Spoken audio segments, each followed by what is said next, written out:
మన పార్లమెంటు ఎన్నికల గురించి 1 లక్ష వేతనం చదువుకున్న యువతకు ఖచ్చితంగా మొదటి ఉద్యోగం ఒకటి, 1 లక్ష ప్రతి సంవత్సరం పేద కుటుంబానికి మహిళకు ఈ పార్లమెంట్ ఎన్నికల సందర్భంగా మళ్ళీ ఒక మేనిఫెస్టో విడుదల చేశారు.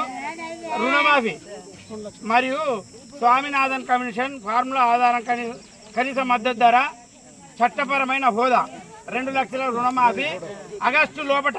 అంటే ఇప్పుడు ప్రభుత్వం చాలా ఇబ్బందికరంగా ఉంది కాబట్టి ఆగస్టు లోపల 2 లక్షల రుణమాఫీ కంపల్సరీ చేస్తాం. దేశవ్యాప్తంగా కార్మికులందరికీ జాతీయ రోజువారీ కనీస వేతనం 400 కూలి చేస్తే జనగణన ప్రతి వ్యక్తి ప్రతి వర్గం యొక్క సామాజిక మరియు ఆర్థిక సమానత్వం కోసం కులగణన, అంటే బీసీలు ఎక్కువ ఉంటే ఆడ బీసీ సీట్లు ఎక్కువ, ఎస్సీలు ఎక్కువ ఉంటే ఎస్సీలు, ఓసీలు జనం ఎట్లురో జనప్రాతిపదికన వాళ్లకు రిజర్వేషన్ సీట్లు అట్లా కాంగ్రెస్ ప్రభుత్వం గెలిస్తే చేస్తామన్నారు. కాబట్టి ఈసారి కూడా పోయినసారి